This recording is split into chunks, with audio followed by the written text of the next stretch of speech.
my speech, sir. Thank you. Thank you. Thank you. Thank you. The next speaker is Mr. Sanjay Singh. Your time is 12 minutes, Mr. Sanjay Singh. धन्यवाद मान्यवर, आपने budget पर मुझे बोलने का मौका दिया। मैं अपनी बात शुरू करना चाहूँगा मान्यवर। हमारे कुछ दोस्त जो कभी इधर हुआ करते थे, अब वो उधर चले गए हैं। उनके लिए चंद पंक्तियों से अपनी बात शुरू करूँगा कि कैसा ये हादसा है मेरी जिंदगी के साथ, कैसा ये हादसा है मेरी जिंदगी के साथ। मैं हूं किसी के साथ, मेरा दिल किसी के साथ। तो जो लोग उधर चले गए मान्यवर, उनका दिल हमारे साथ है, भले वो किसी के साथ हो। मान्यवर, इस बजट का बहुत ढोल पीटा जा रहा है कि बड़ा क्रांतिकारी, बड़ा अच्छा बजट, बड़ा विकसित भारत का बजट है। यह बजट क्या है मान्यवर? पूरे देश को पता चलना चाहिए कि भारत माता की सेना रक्षा के लिए जो बजट आता है, उस बजट में कटौती करने का काम किया गया। 9.6% से घटाकर 9.43% किया गया। भारत का अन्नदाता किसान जो अपने खून पसीने से देश को चलाने का काम करता है मान्यवर, उसका बजट, कृषि का बजट 3.2% से 20% से घटाकर 3.15% किया गया।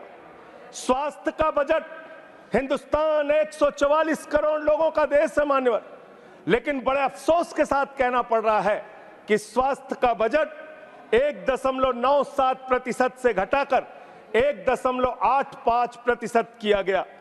ट्रांसपोर्ट का बजट 11.48% से घटाकर 11.28% किया गया।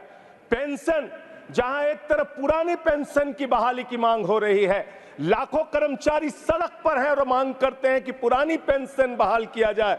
इस सरकार ने पेंशन का बजट 5.20% से घटाकर 5.04% करने का काम किया। एनर्जी का बजट 2.10% से घटाकर 1.42% करने का काम किया। वैज्ञानिक विभाग का बजट 0.7% से घटाकर 0.6% करने का काम किया। फूड सब्सिडी का बजट 4.38% से घटाकर 4.25% करने का काम किया। नॉर्थ ईस्ट के विकास का बजट, मणिपुर की तो चर्चा आपने नहीं की, लेकिन नॉर्थ ईस्ट के विकास का बजट आपने 0.13% से घटाकर 0.12% करने का काम किया। सामाजिक कल्याण, जिसमें आपका बिल्कुल यकीन नहीं है, उसका भी बजट आपने घटाया। 1.22% से घटाकर 1.17% करने का काम किया।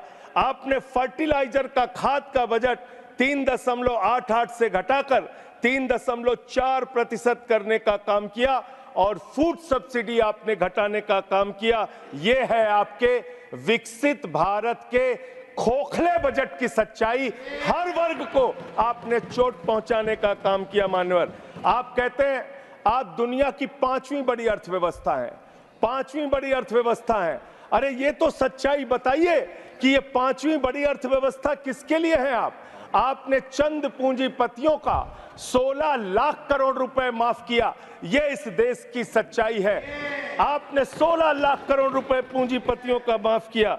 आपने 14 देश के प्रधानमंत्रियों ने जितना कर्जा लिया, उससे दोगुना कर्जा अकेले आपकी सरकार ने लिया।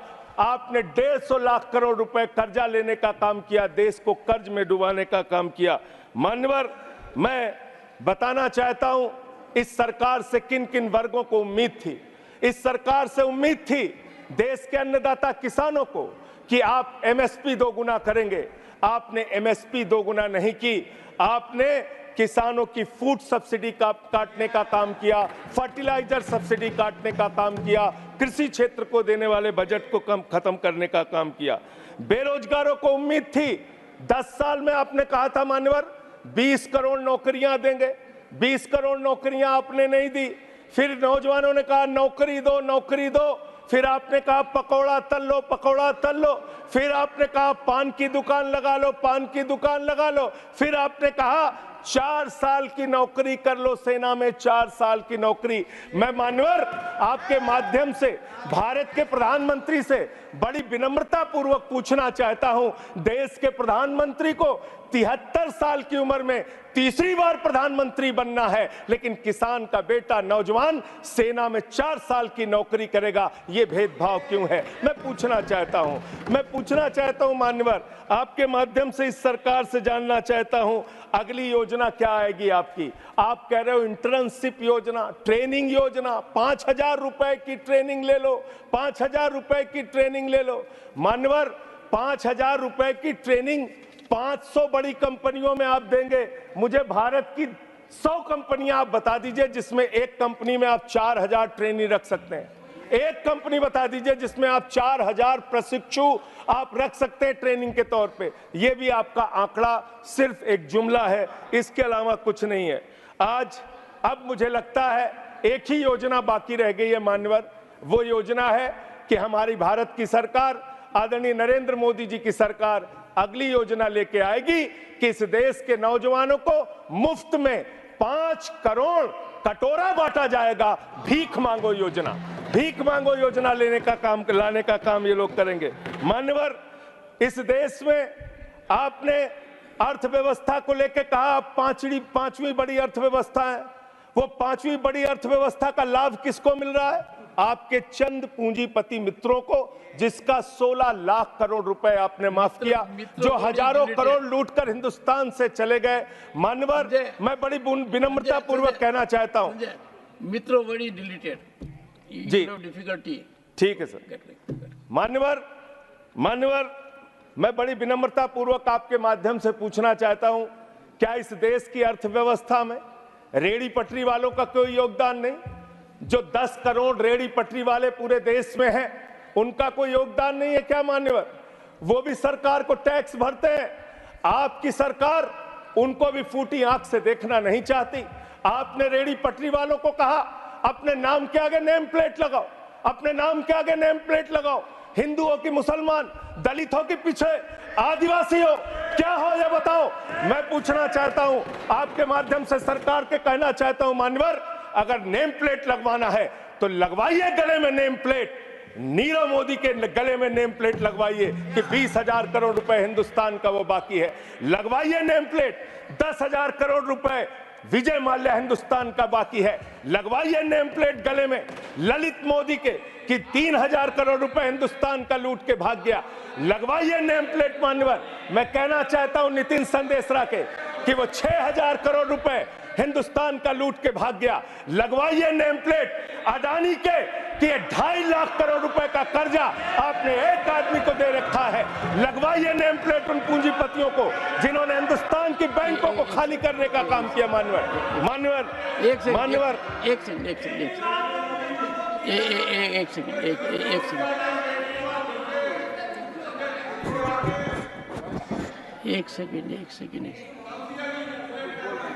एक second. Honorable member, and you are a senior person. Sanjay ji, you are a senior person. धारा प्रवाह में आप काफी कुछ कह गए फिगर्स के बारे में, बाकी तो you can make your point, no difficulty about it. One second.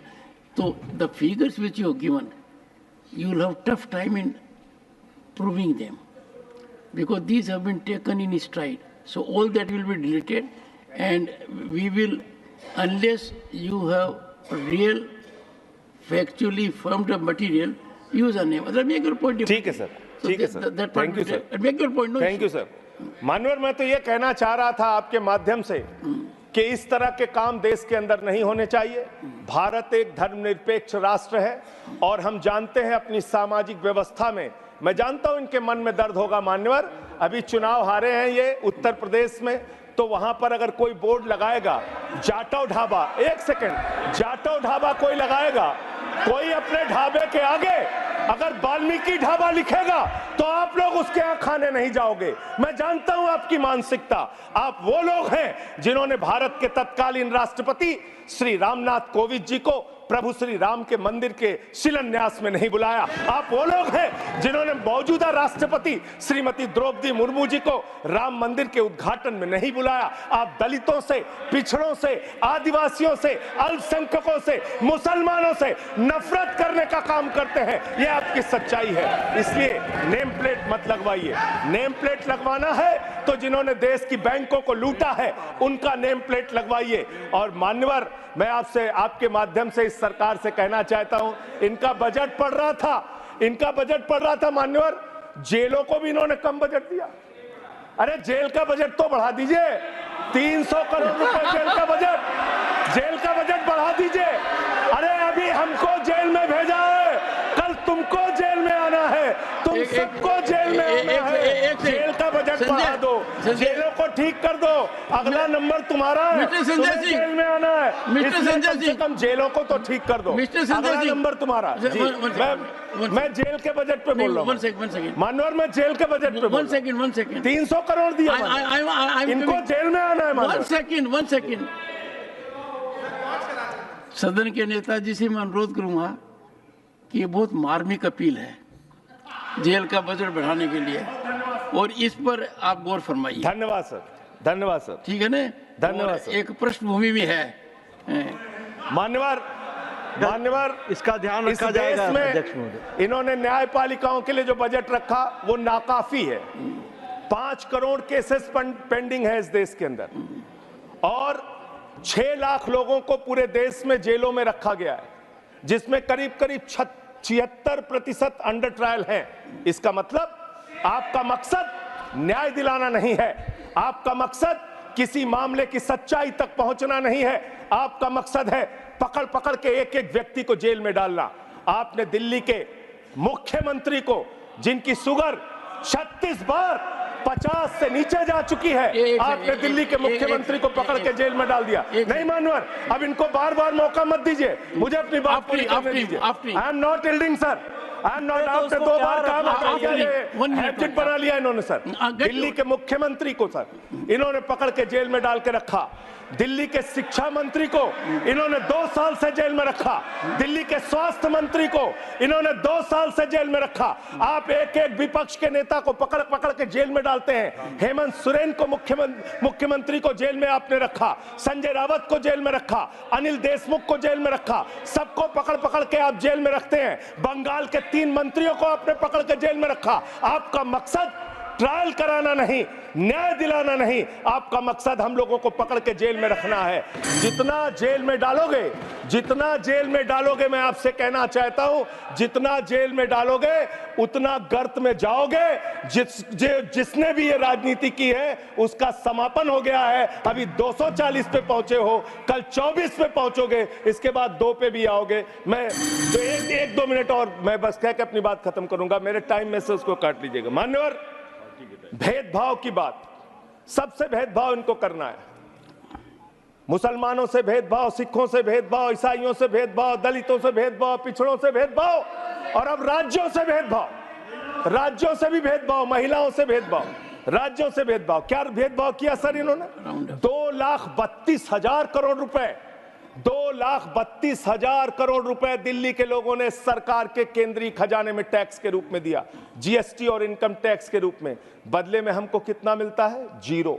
9 साल से आप दिल्ली को बजट नहीं देते। पंजाब के लोग, बस मेरे में से काट लीजिएगा सर, 1-2 मिनट काट लीजिए, पार्टी के उसमें से काट लीजिएगा। पंजाब के लिए सर, पंजाब का किसान अपना खून पसीना बहा के खेत में गेहूं पैदा करता है, धान पैदा करता है। आपने 8,000 करोड़ रुपए पंजाब के विकास का पैसा रोक रखा है, विपक्ष के राज्यों का पैसा आपने रोक रखा है। ये भेदभाव क्यों कर रहे हैं आप क्यों कर रहे हैं? आप लिखते हैं राज्यों के विकास से देश का विकास है, ये आप राज्यों का विकास कर रहे हैं। एक एक करके टारगेट करके विपक्षी राज्यों के साथ आपने भेदभाव करने का काम किया। और अंत में कोई मुझे कह रहा था सारे बजट कम किए, शिक्षा के बजट को भी आपने कम कर दिया। मैंने इन लोगों से कहा शिक्षा से इनका कोई लेना देना नहीं है, शिक्षा से इनका कोई लेना देना नहीं मान्यवर। क्यों लेना देना नहीं है? क्योंकि दिल्ली विश्वविद्यालय में मनुस्मृति पढ़ाने जा रहे हैं ये लोग। मनुस्मृति पढ़ाएंगे कि दलितों के, पिछड़ों के, जिनको आप शूद्र कहते हैं, आप शूद्र कहते हैं, अगर वो श्लोक सुन लेंगे तो उनके कान में पारा आप कैसे डालेंगे? ये पढ़ाई आप कराने जा रहे हैं दिल्ली विश्वविद्यालय में। ये पढ़ाई आप कराने जा रहे हैं। इसलिए मान्यवर, मैं आपसे यही कहना चाहता हूं, ये बजट हिंदुस्तान के किसान के खिलाफ है, ये बजट हिंदुस्तान के नौजवान के खिलाफ है, ये बजट हिंदुस्तान के व्यापारियों के खिलाफ है, ये बजट सिर्फ और सिर्फ मोदी जी के मित्रों के लिए बनाया गया है, मित्रों के लिए बनाया गया है, मित्रों के लिए बनाया गया है। The later part will not go on record. हाँ, honorable members.